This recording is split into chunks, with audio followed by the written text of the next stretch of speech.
You tune into the Sportscast with Brian, Craig, and Jeff. Give you all the sports news you need. We give you outspoken thoughts about all the headlines. We talk baseball, football, hockey, and more. No matter the topic, we cover it. Get ready for the show and keep it outspoken. Keep it outspoken. We keep it outspoken only on the Sportscast.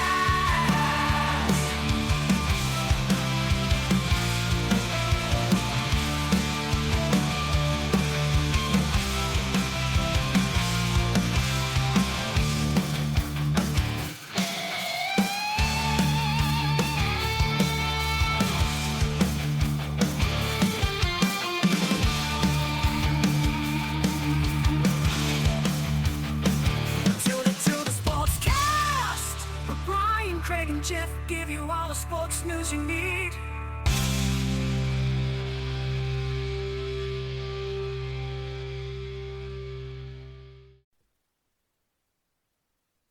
Hello, everybody. Welcome in to Watson's Playbook.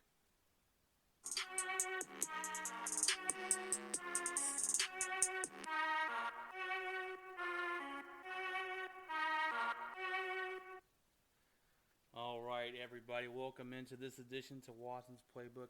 This is technically, I guess you'd call my first episode. I did a little quick preview introduction to myself last week. Welcome in. I hope you guys are having a great week so far. It's Wednesday. It is Wednesday. It's halfway through that work week. Hopefully you're celebrating spring break. Some kids celebrate next week. My kids are celebrating it this week, and it's been great to have Darla home. Darla is my oldest. She's 6. She goes to school. She's on spring break, so we've been trying to find some fun things to do for her around here and the kiddos. Yesterday, we took them up to Cabela's. And Cabela's, it doesn't seem like it's all that cool, but they have these real-life stuffed animals. They have all sorts of different animals that the girls like to go look at, and did a little scavenger hunt. And they have a South African one, and they have or an African one with lions, and hyenas and elephants and all that jazz. And then they have one that has elk and deer. If you haven't seen it, it's pretty cool. You can go up there and see it. The kids absolutely love it. So we took them up there. We ate there. They have a little cafe inside Cabela's. I'm pretty sure you've been to Cabela's, but if you haven't been to Cabela's, they got some pretty good cafe.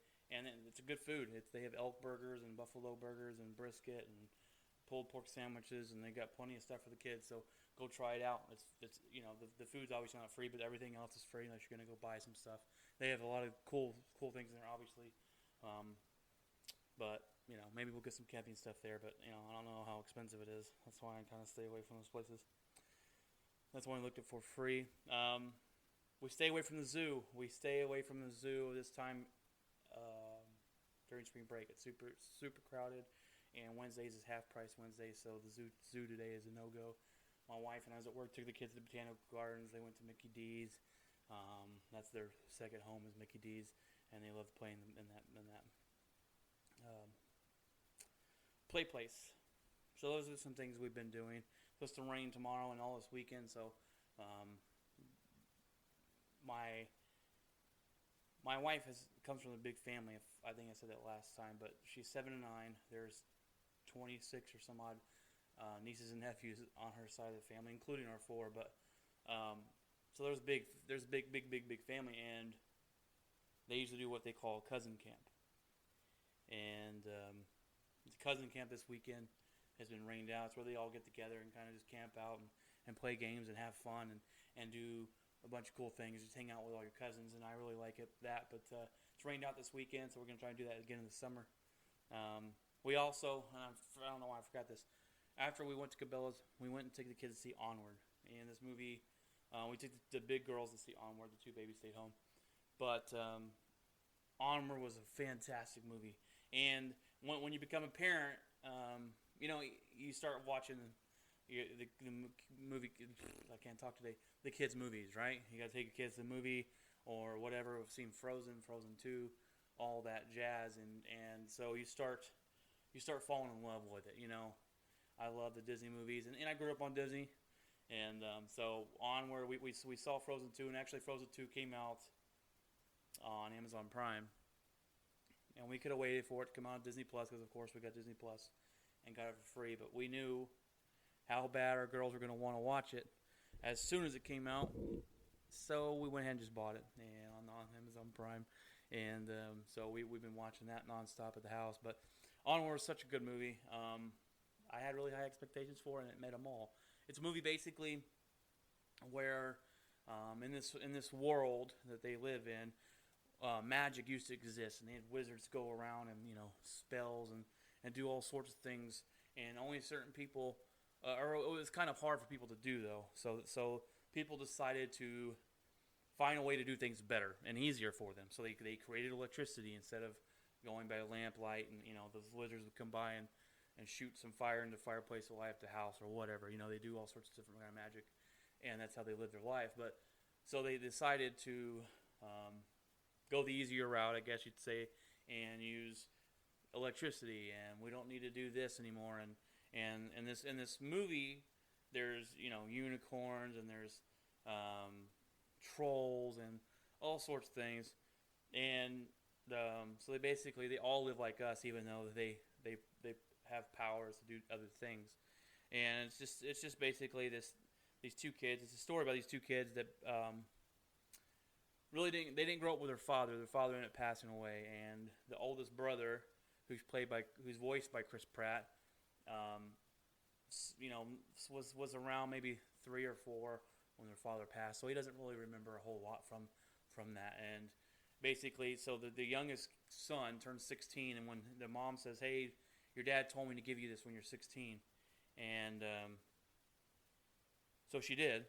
She gives him this wizard staff, and it's a wizard staff and a spell, and it has I forget what they call it, some type of magic gem, and they're supposed to do this spell, and it's supposed to bring their dad back for a day, and if you grew up without a dad, that'd be awesome, if that really could happen. Anyways, in the movie, so they go to do the spell after multiple times of failing at doing it.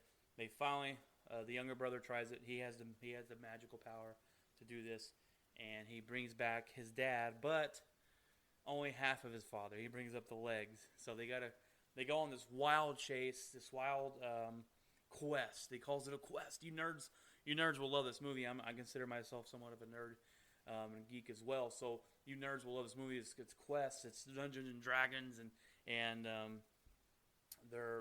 lot of people have forgotten that magic existed. And the oldest brother, voiced by Chris Pratt, he still believes in that. And he's playing this Dungeons and Dragon game, and he still believes in all that stuff. And so they go on this magic quest to try and bring back their father for one day. And it's an awesome movie. I really recommend that you guys go take your kids to see it. Heck, go even by yourself to see it. When this movie comes out, we will get it. It's a fantastic movie. My wife and my oldest daughter cried during it. I didn't cry. I got a little choked up just a little bit. But it's such a good movie. I hope you guys can go take a chance to go see it.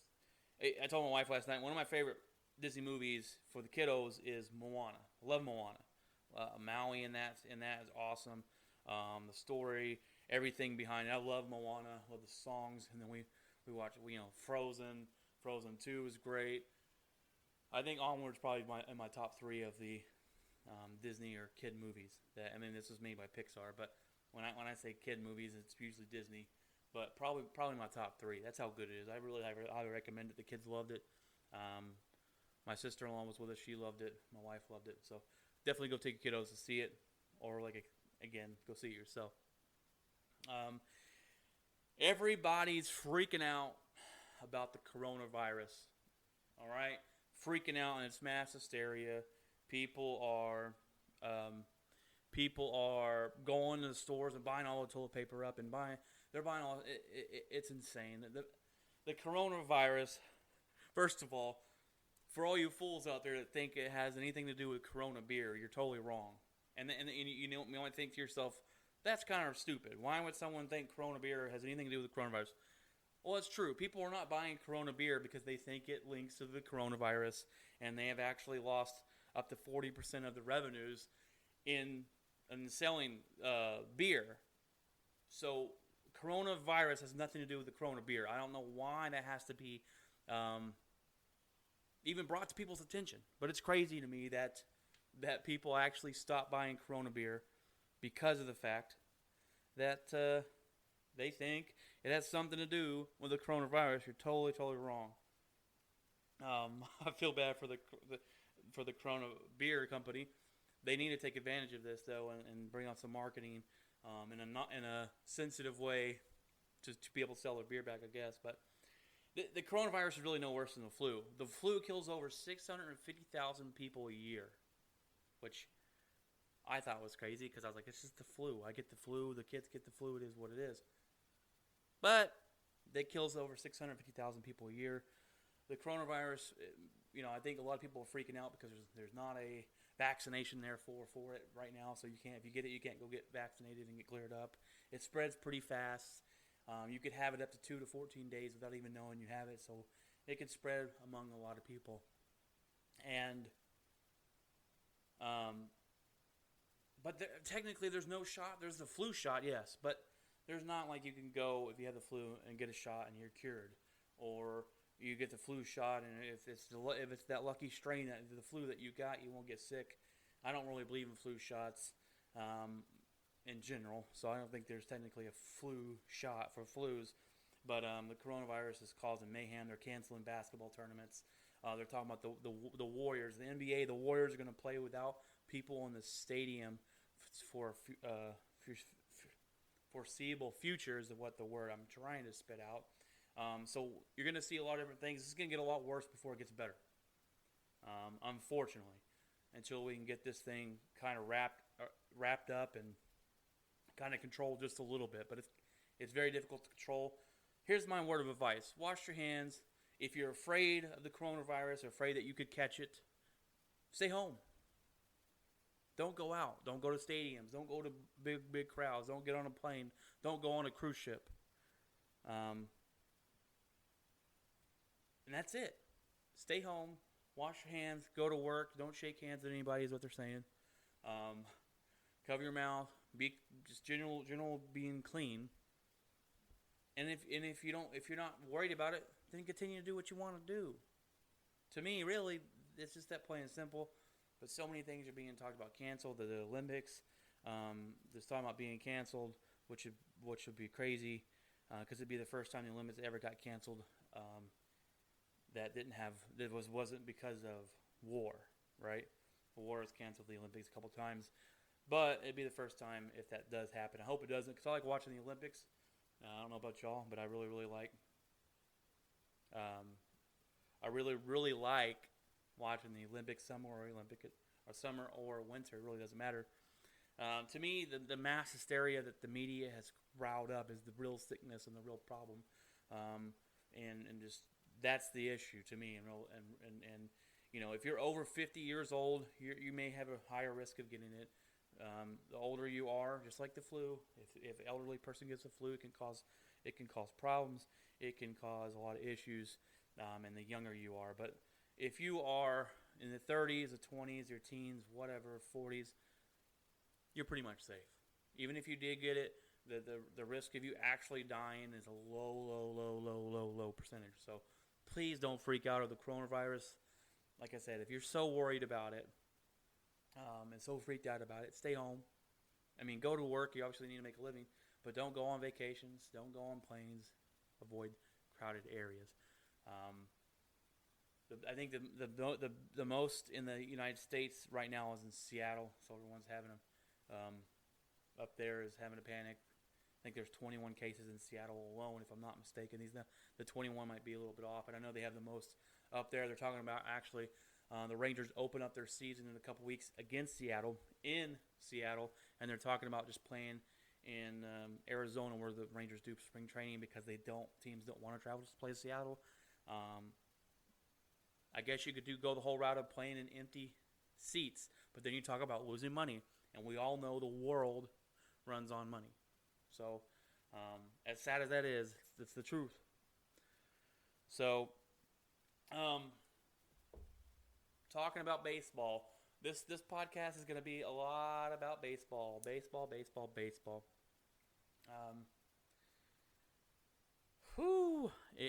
And you obviously know about the Astros cheating scandal. Unless you've been under a rock,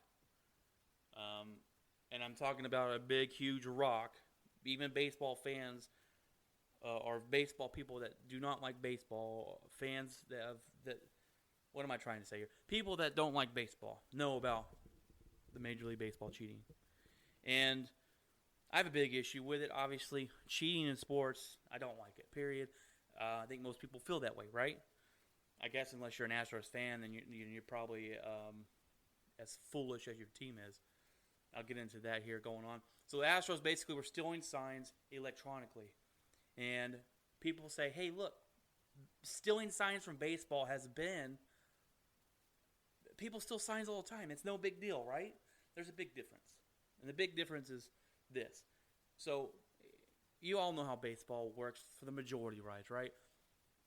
They get the catcher gets a sign from the umpire, or not the umpire, the coach usually, unless the catcher is calling his own game. Some catchers call their own game. He gives his signs between his legs to the pitcher. That way the pitcher knows where to pitch the ball and what pitch to pitch.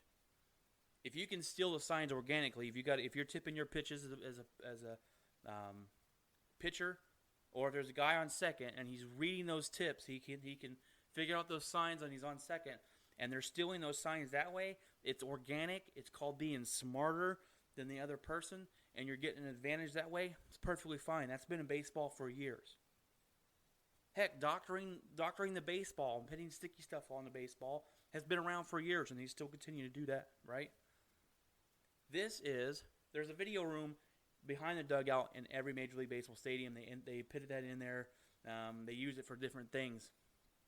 But the Astros were stealing the signs electronically from the camera, and they were banging a baseball bat on a trash can if an off-speed pitch was coming. If a fastball was coming, didn't hear a bang. If the off-speed pitch was coming, you heard a bang, and they knew that they didn't have to swing fast. Because baseball and hitting is all about speed of the bat, your bat speed going through, and where you contact the ball at. If it's on the inside, you're gonna have to swing faster, get the ball, hit it on the inside. If it's on the outside of the plate, you got to sit back and hit it, let it get a little bit past you and hit it. That's just baseball, right? So if you know what's coming as far as an off-speed pitch, you're waiting back. You don't have to swing as fast. It's a huge issue. Huge issue. And a lot of baseball players feel the same way. Fans hate it. I don't like it. Even some Astro fans are somewhat logical. They probably don't like it either. But that's the difference, though, in stealing signs organically and being smart, and then stealing signs by cheating and finding an advantage. The Astros did this, and then they went on to win their first World Series ever. It'd be different if this is like their third World Series and the other two were legitimate, whatever. This one kind of... No, this is their first World Series ever, and they brought up the question, is the World Series tainted? Of course it is. I don't see how it couldn't be tainted. How can... If you win an accomplishment, right, and they're talking more about possibility of you cheating to get there, and they find out you cheated to get there, that accomplishment means nothing to anybody else. It might mean something, I guess, to you still, because you feel like you won it. But to everybody else, that's tainted. It's a tainted World Series, and if that was my team, I would not want to count especially my very first World Series ever to celebrate. Imagine being a fan of the Astros. Heck, I'm a fan of the Rangers, right? I'm a Texas Rangers fan.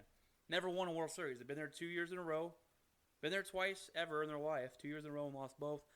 We have not won a World Series. If the Rangers win a World Series, I probably would shed a couple tears of excitement and happiness.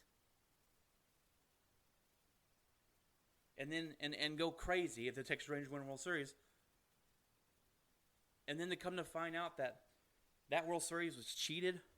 We cheated to get our way there. It's the only way we could ever win was cheating. I'd be crushed as a fan. I would contemplate even being a fan of baseball. I would contemplate being a Ranger fan anymore. In all honesty, that would crush me. I wouldn't even count it as a World Series win. But I guess if Houston Astro fans feel like it's a deserved, I'm putting quotation marks, deserved, then go ahead.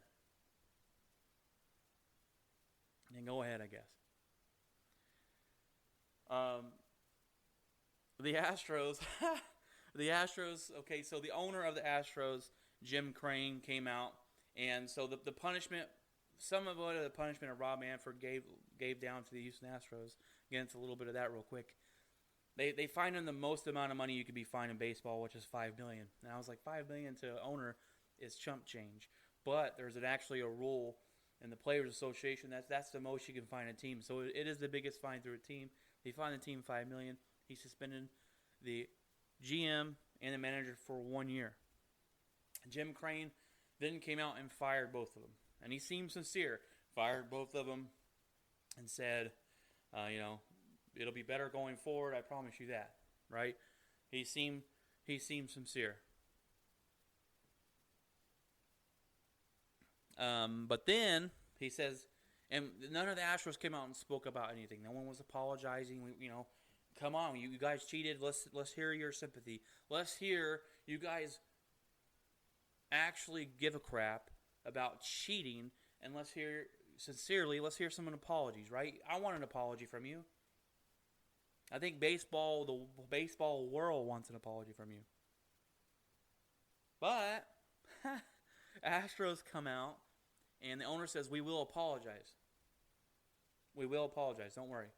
Well, they come out, this is the biggest PR screw-up, and one of the biggest screw-ups I've ever seen. They might as well got up on the microphone and just flipped us all off. It would have been better. It would have been better if they each got up there and gave us the big middle finger, because that's exactly what they basically did. No one was sincere. There was one player sincere, but I don't remember his name. Everyone else is just, we're ready to move on from this. It happened. It is what it is. Let's go. The owner gets up there. And says it didn't impact the game. And then 5 seconds later, that they said, "Wait, you said it does not impact the game," and he says, "I didn't say it didn't impact the game." He doesn't. I'm scratching my head on this one. Of course, it impacted the game. If it didn't impact the game, you wouldn't have done it for 3 years. You wouldn't have continued to do so if it didn't impact the game. Aaron Judge, Altuve stole Rookie of the Year or MVP of the Year from Aaron. I think it was Rookie of the Year actually. Stole it from Aaron Judge. Aaron Judge should have had that. He should have had it, but Altuve stole it because they were stealing signs illegally, and he had a better season barely than Aaron Judge. I don't know who the PR firm that handled this, but it was so bad. They should have just gave us the finger, and I probably would have felt better with that, because now we have it now, and we still do have a team to hate. Right? We still have a team to hate. And then I'm not here's the thing too. And here sorry, I'm getting my mind a little messed up here. So, we're going to go back to Rob Manfred's punishment of the Astros. All right? You got the $5 million. You got the suspension of the GM and the manager, and you're like, okay, that's a good start. Where's the rest of it? That's it. He took some draft picks. That's it. No playoff ban. He could have banned him from the playoffs at least. A 2-year ban from the playoffs. Boom. That's losing money, and that's exactly why he didn't do that. Losing money, you can't lose money in baseball. Money rules the world. If you're going to lose money, then we can't do that. His punishment was weak. Weak. Period. This punishment should have been so harsh that other players and other teams shouldn't want to even attempt to even think about doing this. It was weak. If you're telling me, and if I'm a baseball player making millions, that I can cheat and win a World Series, and all that happens to us is the coach gets canned and the GM gets canned, Why would I not do that? Why not? Astros did it. The Yankees and Boston Red Sox have been caught cheating before using I don't know all the details into that, but they were using Apple Watches. Heck, we're still waiting. So the bench coach that helped the Astros cheat to a World Series went on to Boston, got caught cheating, said it won't happen again, and they're investigating him. We're still waiting for the punishment for Boston's team. And that would be the second time they got caught cheating. And we're still waiting. I haven't heard anything. We're supposed to have it 2-3 weeks ago. I'm guessing that Rob Manfred hopes that we all just forget his weak BS punishment. Oh, and then the players that did all of this have immunity. They can't be punished because he wanted them to talk, right? Oh, give me everything that happened, and I won't punish you. But what satisfaction, what do us fans get from that? Nothing. The Astros are still going to keep their World Series, which I guess taking away doesn't really mean anything. Taking the banner down really doesn't mean anything because we know in our heads that the Astros won the World Series that year, right? So taking it away, it's never happened before in baseball. It's happened in NCAA. I don't think it's ever happened in football, but it's never happened in baseball. The players aren't punished. They walk freely. They get to do whatever they want. And the only reason, this is what drives me crazy, the only reason this is even out there, the only reason that this is even investigated was because Mike Fiers, a pitcher that was on the 2017 Houston Astros, that won the World Series of the 2017 Astros, came out to the media in an interview and spilled the beans. And that made Rob Manfred have to investigate. That's the only reason. If Mike Fiers did not come out and say that to the media, this would have not happened. You would have had none of this. Some people are calling Mike Fiers a hero. He should have said it. Some people are calling him a snitch. Snitches get stitches. I kind of don't know where I sit on it because I'm not in a locker room. In a locker room, I'm guessing you have to have a lot of trust between everyone. Things happen in a locker room, a man's locker room, a woman's locker room, that people don't want shared out in the world, in the media. So I'm guessing he's hated by a lot of people. He's still playing Major League Baseball. Can he be trusted by his own teammates? And here's my opinion on Mike Fiers. I'm glad he said it. Don't get me wrong. I'm glad he said it.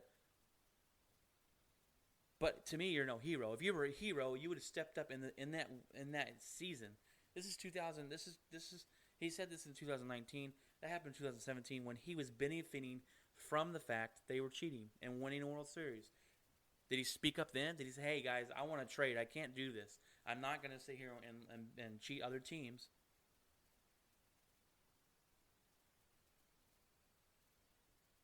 And ask for a trade? Did he step up and do any of that? No, he didn't. 2 years later, he speaks out about it. I guess he got tired of the Astros' success. I don't know. I'm glad he said it. Do I agree with him doing it now? No. But I'm glad he said it. Because then we wouldn't have this big deal. And it's great because the Houston Astros are getting drilled, literally with baseballs. Fans are heckling them. People are buying seats just to go heckle the Houston Astros. And that'll put more money in the Houston Astros pocket, but at the same time, us fans don't care about that. They're already rich and millionaires, and owners are billionaires. So I would love to go to Houston Astros Ranger game and heckle the crap out of them. I hope that they give out many trash cans and many baseball bats so we can bang the heck out of them every time a pitch is thrown. So I hope teams really do that. That'd be great. And all these players are coming out, and they're so angry at the Houston Astros, right? They're speaking their minds. They're saying it's BS. One guy, I think he played for the Dodgers, I don't know, said they all need to get their A's beat, their butts kicked, right? I think they deserve to get their butts kicked. And to me, if I'm on a Major League Baseball team and we're cheating and they got caught, I'm not coming out and I'm not saying anything, right? I have my own skeletons in my closet. I'm not over here casting stones when I got skeletons in my closet. And I'm not naive enough to sit here and tell you that other baseball teams don't cheat, because that happens. Teams cheat. NFL, Patriots cheat. We talk about how this is the best run we've ever seen, the most Super Bowls we've ever seen, the greatest dynasty of all time, yada, yada, yada. But they cheated multiple times to win. No one talks about that anymore. It's all about Tom Brady, the best to ever do it, and Bill Belichick being the best coach ever. They cheated. And it's swept under the rug because the NFL, and here's the reason, because the NFL's punishment was so weak and did nothing that it didn't deter Bill Belichick and the Patriots cheating again to win. And that's the same thing here in baseball. Punishment was weak. Punishment was weak. All these players coming out and stepping in and saying something. So that leads me to assume that even if other teams are cheating, that the Astros took that cheating and they went way above and beyond that cheating to make everyone so angry. Because I don't think everyone's casting stones if they're doing the same thing Houston is. Every team looks for that advantage. Every team does have a little cheating. I'm not naive. I am not naive enough to believe that everyone's innocent. But everyone's so mad because that has to be it, right? The Houston Astros did so way over the top cheating that these players feel so mad, and it cost some players their careers. One guy pitched against the Astros, got sent down to AAA, but never made it back to the majors because he got lit up so bad again in 2017. It changed people's careers. It changed more than just winning a World Series. And I think that's the reason, again, why Rob Manfred should have grew a pair, right, and laid the smackdown on him. But he didn't. Rob Manfred swept it under the rug, and that's it. There was a report that 12 other teams have been cheating the same way, right? Rob Manfred said, we will not investigate other teams. Why?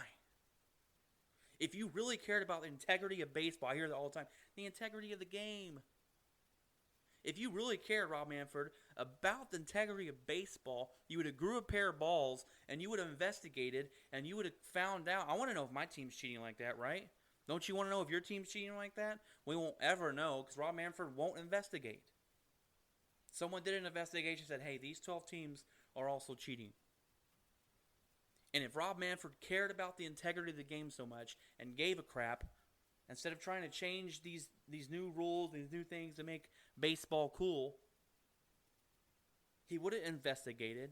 He would have laid the smackdown on those teams as well. And he would have stood up and said, I will not stand for this. And we would have said, man, Rob Manfred is the man. Rob Manfred cares about baseball.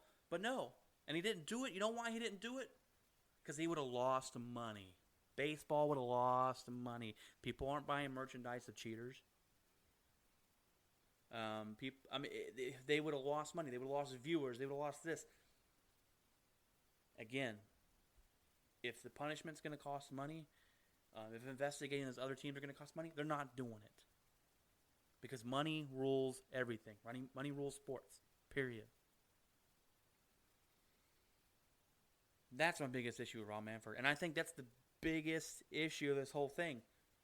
So what? Astros cheated and got a World Series. That sucks, right? That sucks. It sucks that the Yankees didn't win and beat them and go on and win. It sucks that the Astros beat certain teams cheating to get all the way to the World Series and win. They beat the Dodgers in the World Series. That Dodgers probably might have won. Astros might not have made it that far. That sucks, right? But there's a bigger picture here. And the bigger picture is that baseball refuses to investigate and stop cheating altogether. And I know you're not going to be able to stop everyone from cheating from every little thing, but you can stop them from stealing signs illegally. You step up and say, no more video rooms in Major League dugouts. No, that's not happening. We're taking away electronics because you guys can't be trusted with them. Because the Astros can't be trusted with them. do something, because you've done nothing. You've done nothing, and then if you have any type of sympathy for the Astros, which I don't, you've led them to be out here to be pegged with baseballs all year long because they weren't punished.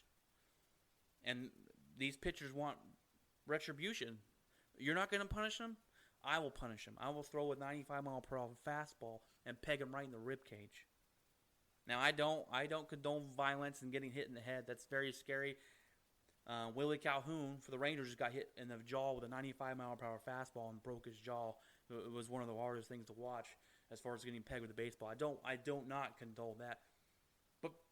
But Houston Astros players are going to get pegged. They've already been getting pegged in spring training. It's going to be a very long season for them. Because baseball is that type of sport where players will do it. And it is what it is. I don't know if Rob Manfred, and if Rob Manfred comes out and starts fining players hard for hitting Houston Astros players, he's going to even look like he's protecting the Astros. And everyone hates the Astros right now. But to me, if Rob Manfred would step up and try and take away cheating from every team and investigate those 12 other teams that came out, it would go miles in the right direction, and actually say that Rob Manfred does care about the game. Rob Manfred cares about the integrity of the game.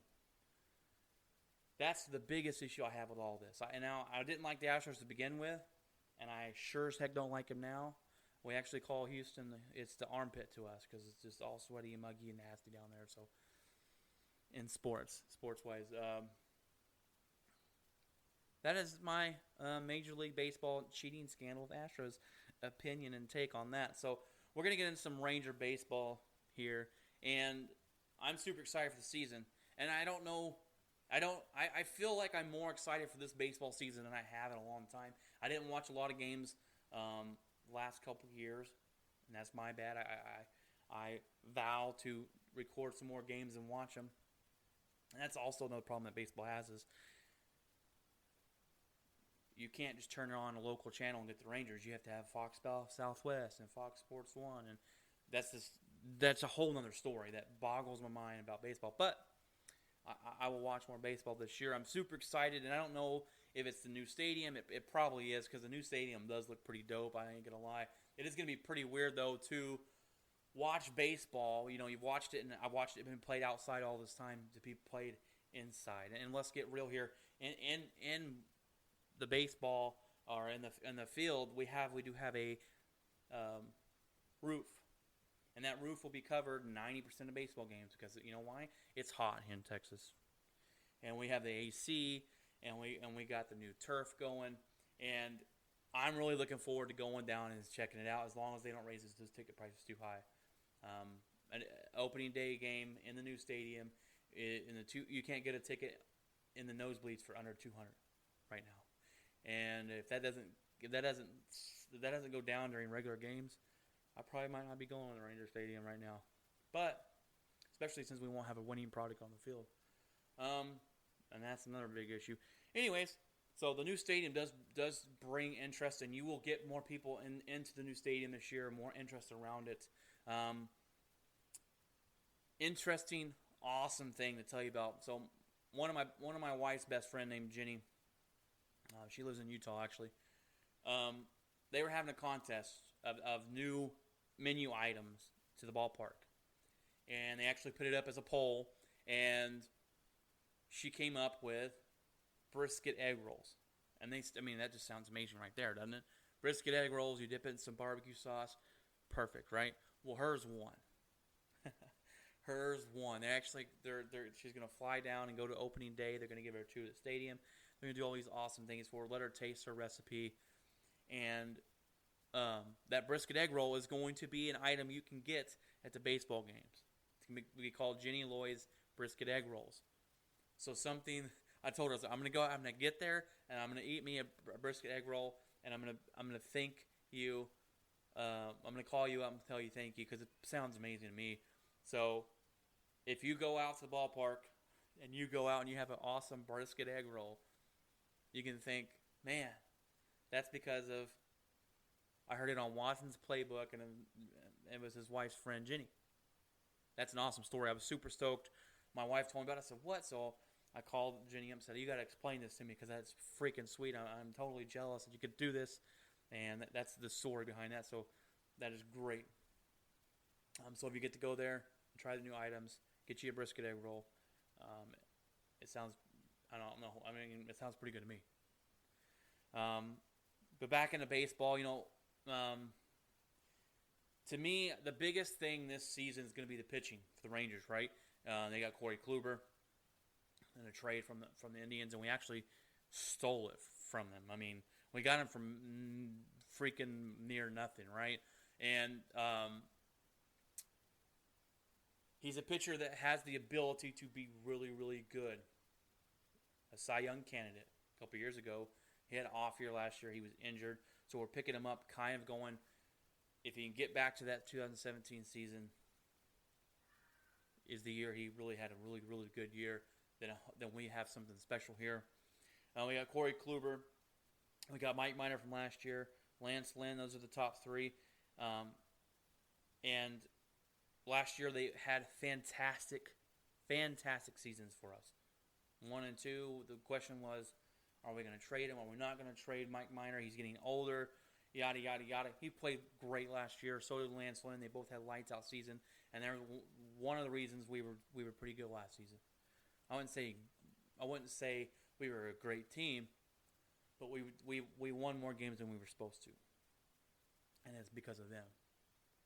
And when we got Kyle Gibson, the number 4, he came from Minnesota. He had a 4.8 ERA in our number 4 hole. And then we got Jordan Lyles, had a 4.4 ERA last year, and he came from the Brewers. And for you that don't know what an ERA is, it's earned run average. It's how many runs they give up a game, or they average a game. So the lesser the number, the better. So 4s are okay. They're not great. But 4s in your 4th and 5th is perfectly fine. And we can fine-tune those and get those down to a 3 would be fantastic. To me, this might be the 5 best. This might be the best pitching staff, the top stars we've had in a while. And we've had better superstars, right? We've had Cole Hamels. We've had Yu Darvish when he was good. We've had, I can't think of his name. But we've had better stars. But I don't think we've had a top 5 starting rotation like this where we can go, okay, usually we'll have 3 guys that are pretty good. 1 guy really good, 2 guys really good, 3 guys. But the 4th and 5th are kind of open spots, right? This seems like it's a set 5. These are going to be our 5 stars. Boom. You can put them on there. You can count them to be there as long as they're not going to be injured. And you can count on them to be there. And that, to me, that pitching staff is what's going to be a big key for us to have some success this season. Nick Solak last season was great. He was really good for us. He's a promising young player that can play second. He can play multiple positions. He hits the ball really, really well. So watch out for him. He's one of my new favorite players. You got Rugi Odor. He must get better. And I don't know what it is and maybe it's because we gave him a big, huge contract. But Rugi Odor was a horrible, horrible baseball player last year. And I see it all the time. Rugi had a good game today. Okay, that's 1 game in a 30-game stretch. He goes through these awful slumps. And if he cannot get better, he must go. Period. End of story. There's no more having his back, John Daniels. There is no more, we really like his attitude. Who cares? If he's not showing up on the baseball field and putting up numbers to be a starter, then he's got to go. Period. End of story. I'm tired of these. It's kind of like that. It's the same that said Jason Garrett. They're the right kind of guys. I don't care if they're the right kind of guys. If they're not producing on the field, I don't care what kind of guys they are. Get them out of here. Rugi Odor, for some reason last season, continued to stay starting, even though he shouldn't have been. So hopefully they can get him working. Something. I don't care. An average baseball player. Something. They're paying him to be more than average, so hopefully he can get there, but I don't think he will. Another big question is Gallo. Can he stay healthy? He had a superstar season last year.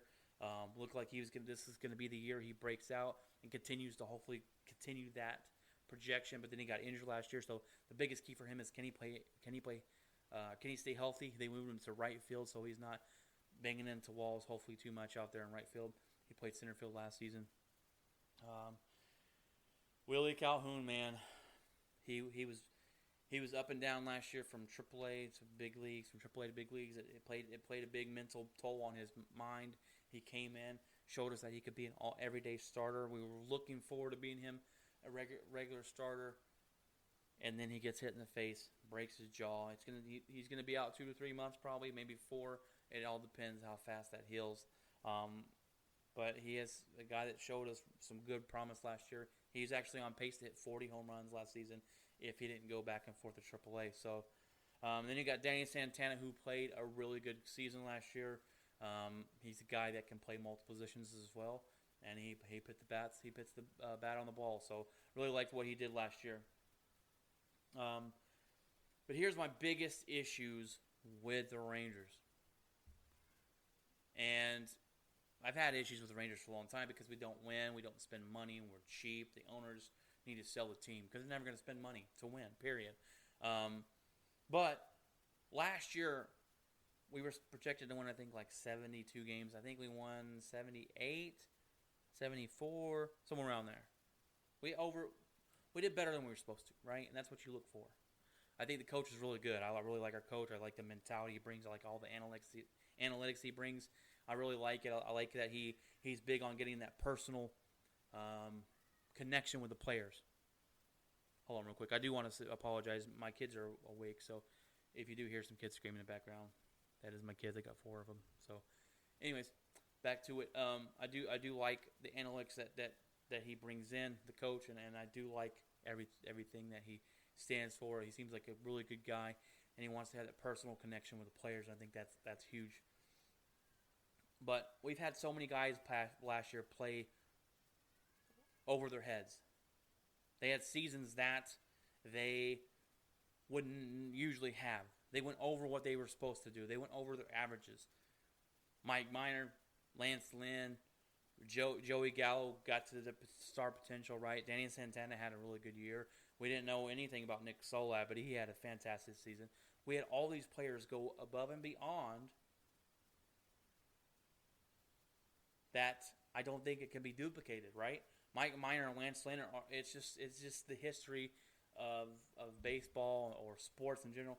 You're going to regress a little bit. It is what it is. And that we're not machines. If they're not machines, they can't go out there and have the same fantastic year every year. Hopefully they can come close. And we still couldn't come close to making the playoffs. So then I look and go, okay, we played so far above our heads last season, right? We won more than what we were supposed to. I wasn't expecting to make the playoffs last year. Don't get me wrong. But what have we done to get better this year? You look at that season, you go, okay, what are we going to do in the right off season to get better? We got Corey Kluber, cool, awesome. He's our starting ace. Number 1, Mike Minor, Lance Lynn, cool. What big bat did we add? We've had to add a big bat, right? We need more bats. We need more position players. We need a center fielder. We got to figure out who's playing first because the first baseman can't hit the ball. We need a catcher. Who do we get? Nobody. We got nobody. We got Frazier. He's not a guy that's going to knock the ball out of the ballpark. He's not a big name bat. He's just a guy he's a filler. That's it. He's a filler. That's it. And we have done nothing to get better at hitting the baseball. So if our guys regress a little bit, and our pitchers regress a little bit, and Corey Kluber can't be the guy he was in 2017, and he has an so-so season, then we're worse than we were last season. And this is the team that you decided to put out there because you have a new stadium, right? You think, okay, we're going to draw people in the new stadium. I want to go out to the game and watch it because the players are good. I can get a connection with the team. The players are playing good, not because there's a new stadium. I'll go out there one time this season to see the new stadium. It'll be to see the new stadium Hopefully we'll win. That's it. But if you want to keep me coming back to the stadium, especially if the ticket's going to be high, because I guarantee you they are. They got a stadium to pay for. The players got to play great. I mean, they got to play good. And you've done nothing to add to the batting, the offense. We finally got the pitching staff where we need to. But if you can't score points, you're not going to win. Doesn't matter how good they pitch. You fell short. You fell hugely short in free agent. You misread the market. There's no way you could have misread the market. Anthony Rendon, you said, that's our guy. We're going to go out and get him. And then you offer him a lowball offer that he turned down to stay with the defending World Series champions. You think he's taking a discount to come to Texas? Do you seriously think he's taking a discount to come play for the Texas Rangers? He just won a World Series with the Washington Nationals. He got offered a big deal to stay there. He thinks he can get more. And you come in with a lowball offer, they probably laughed and threw that crap in the trash and said, get serious here. And then you tell us that's the guy you want. We're going to get him. We're going to get him. And then you fall so short, it's laughable. That's the problem I have with the Rangers. And I didn't care if you went out and spent any money this season. I'm not expecting them to go to the World Series. I'm a realistic fan. I'm a realist, okay? I know the Rangers aren't going to be good enough. You got to win at least 90 games or more to make the playoffs. I'm more pissed off at the fact that you lie to us and tell us that you're going to be in on free agents. And then you don't even give a credible offer. That's the issue I have with the Texas Rangers. If you'd have came out and said, hey guys, we're not going to be big in free agency this year. We might get one guy or two, but don't count. Okay, cool. My expectations are set low. But I thought you might want to fill your brand new stadium with a good baseball team. I guess you're just hoping that we come out and see the stadium multiple times. Our owners are cheap. They need to sell the team, and I'm hoping that's what they do after the new stadium. They get some more revenue in. They can sell the team, and we can get a guy in here that's going to spend some freaking money to put the Rangers close to the playoffs. Freaking A, is that so hard to understand? That's so hard to ask for? They're so cheap. And if you're going to be owner of a sports team, first of all, you already have money because you're going to have to give up billions or millions to get a sports team. Quit being cheap. I don't understand it. You got to spend money to make money, right? That's the saying. In sports, you got to spend money to make money. You would think, oh, if I spend so much money and get so many players in here and we turn out to be good, more fans are coming in to see. More fans are turning on their TV to watch us. That means more money. I guess the owners are just saying, hey, we're going to build a new stadium that we didn't need. Let's be real about that. Didn't need a new stadium. People are going to come in just because it's cold inside, it's not hot. We got the AC blowing. People are going to come and just thrive to sit and then watch a 3-hour baseball game because they're in the AC and they're on the 100-degree heat to watch I wouldn't say mediocre. They could turn out to be a mediocre baseball team if everyone regresses and doesn't play like they did last season. Quit being cheap. It drives me insane. That's the problem that the Rangers have. I feel like we were sold a bill of goods, right? You're trying to team build, and you got Rugi Odor and Joey Gallo, and we got Andrews, and we got Nomar Gazzara. These are going to be the foundation of us building a team for the Rangers in the future. Well, Nomar, you just traded him because he's never going to get. He hasn't gotten better. He stayed consistently at 20 home runs a year. He's slow and he doesn't play very good in the field. All right, Rugi Odor wasn't even an average second baseman for the most part of last season. Joey Gallo had a great year. Don't get me wrong, I love Joey Gallo. Had a great year last year.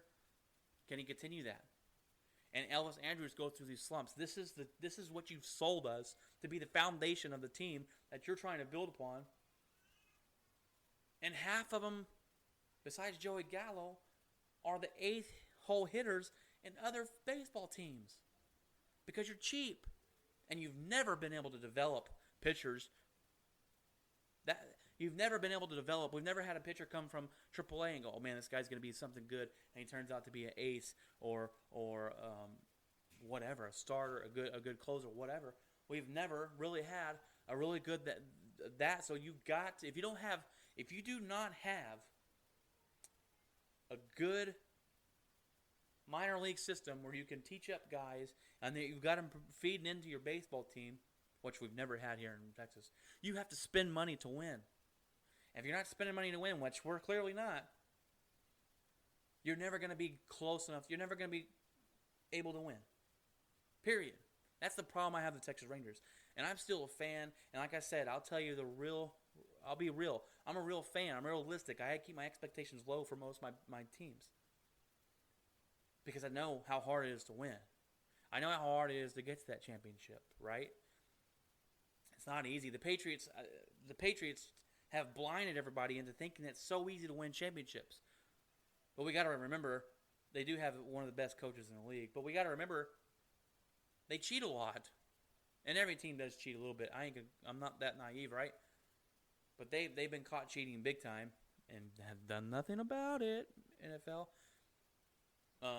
So even the biggest winning that we've seen has been tainted. So I'm a realist. Some people will say, "Oh, you're not a real fan, man. You're bashing your team." No, I'm telling you how it is. I'm telling you the real. I'm able to tell you my frustrations. I do it a lot with Green Bay. Not a lot of my frustrations, but I'll tell you what we need to do. I'll tell you this and that. And so many people out there, and if you are listening to me, I think it's just sports ignorance. So many people out there think if you're saying anything bad about your team, you're not a real fan. You're not a real fan. How dare you say Aaron Rodgers is dropping off? Well, he's dropping off. It's a fact. Go look at the stats. Go look at it. You can see it with your eyes. Watch the football games. All right? People, that drives me crazy. That drives me insane. You're not a real fan, man. No, I'm honest. I'm realistic. So, whew. Sorry, those are my biggest pet peeves. And so I'm getting ready to close out this episode. I think it's been pretty good. But I got my story out there to my brother-in-law on the Mike Goliath, and he's going to post it up this weekend. So just a reminder, My Goliath is a thing where we started where you can go on, you can email me at B, the number 2, THEWATS, B to the Watts at gmail.com. And it's supposed to be an inspiring web page. And we're going to get a Facebook page coming up soon. But it is an inspiring web page where people have overcome something in their life. It's My Goliath. I'm overcoming something huge in my life to succeed and live my life and be successful. It could be personal loss, which that's my story. It could be coming over anxiety. It could be coming over something physical. It could be anything that you've overcome in life. And we're trying to share these on the internet so people can go on there and read and get some inspiration. Overcoming depression, anything. If you want to email me your story, please do so. I beg you. This is something that I'm hoping can change lives. This is something that I'm hoping can help people out there. It's called My Goliath. I need to write down the website. There is a website for it. It's MyGoliath at Wixie.com, I believe. But I share it on my Facebook page. If you're not already following Watson's Playbook on the Facebook page, follow it. I share it there a lot. This is something I'm really have a passion for. Other than this podcast show, I have a passion for trying to help other people. I believe that is why we're here on this earth, to help other people, to care about others. And I think that's my biggest fight here, that I'm trying to help others. I'm trying to help others still have hope in humanity. I hear all the time, I'm so done with people. People are horrible. People are bad, right? You hear it all the time on the internet. There's a girl that I know on Facebook the other day. I'm done with people. And I got on and said, I hope you're not. I hope you're not done with people. And she says, man, she's she's had a bad couple years with people. People have been treating her like crap, blah, blah, blah, blah. I don't know the story. I'm not saying blah, blah, blah because I don't care. I'm saying I don't know the story. But I told her, have some hope, have some faith in people. My fight is that you care about other people. You have some love and some hope in humanity still. I think, and this is fact, and it's not even I think an opinion, if people cared about other people in this world the way they cared about animals and their dogs or whatever, this world will be a better place. I'm going to say it again. If this world cared about other people the way they cared about their dogs or whatever animal that you fancy, dogs, cats, birds, whatever, this world would be a way better place. Way better place. And that's a fact. It's not even an opinion. All right? That is a stone cold fact. All right? Just think about that. Think about that for a little bit. Let your mind soak that in because it's a fact. I challenge you this week. Challenge you this week or whatever. When you go out, I want you to share the good. That's my biggest thing is I told my wife I want to use social media to share the positive in life and bring back and give some positivity in the world because negativity is so easy to see in the world. It's so easy to see that the good stories there's tons and millions and billions of good stories out there and they're downplayed and shadowed because they're not being shared. All the negative, turn on the nightly news, it's all negativity. Shooting here, shooting there, kid gets kidnapped, so-and-so, blah, it's just, the stories. Just turn on the news at night and you'll feel pretty sad. I'm hoping you can share the good. You see a horrible Facebook thing, don't share it. Why share it? You see a good Facebook post, share it. Put the positivity back out there in the world. I do this a lot. So if I go out, we went out to Chewy's Friday night last week. Took the family out. We had fantastic service. Fantastic service. The waiter filled our cups up every 5 seconds. He was coming by, even though we already gave us our food, asking us, hey, do y'all need anything? Is there anything else I could do for you? Fantastic service. And I said, hey, man, I just want to let you know you're doing a good job. Can I speak to your manager, please? He said, oh, yeah, no problem. Manager comes over and I said, hey, I just want to let you know what a great server that, I forget his name, but what a great server he is. He was great. He was fantastic. And I believe that you need to do that more often. Because how many times have you gone somewhere and you've had bad service and you just want to put it out there? You go on Google, and you can even go on Google. Google reviews are huge. How many times have you typed in something in Google and you read the review and you get a bad review and you go, I don't know about that place. It may change your mind, right? Go on Google. If you get a good server or good service or good food or whatever, go on Google and leave a review. I'll do it all the time. Hey, went to this place today. Great food, great atmosphere, great place to go eat. Great place. It's a family place. Go take your family or whatever. It's a great date night place. This place, whatever. Share the good. I challenge you that this week and next week. I'll be back the Wednesday after. Remember, every 2 weeks. But share the good. Share the positivity out there. There's so many bad things in this world that if we just all shared the positive, there might be some hope in this world today. And let that soak in your brain. If the world cared about their pets more, or if the world cared about their pets, if the world cared about humans, other human beings, the way they care about their pets, this world would be a better place. It would. So let that soak in your brain this week. If you have any questions for me, if you have any problems with anything I said or whatever on this podcast, you can find me at B, the number 2, THEWATS, B to the Watts at gmail.com. You can email me.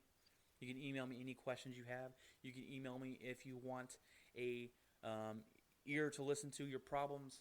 I'm not no psychiatrist or any of that. I'm not. I'm just a guy that wants to hear. I'm just a guy that's willing to lend an ear to you. If you don't have anybody else, you can go ahead if you want. Email me your My Goliath stories and put in the subject My Goliath and just tell me your story. Get your story out there. If you don't want to put a name on it, you don't have to. Keep anonymous. That's fine. We'll keep you anonymous on the webpage. If you want to put your name on it because you're proud of your story or whatever, put your name on it. We'll put it out there. We're hoping to do some good here. My name is Brian Watson, and I'm just reminding you to remember the little things. Hope you guys have a good week.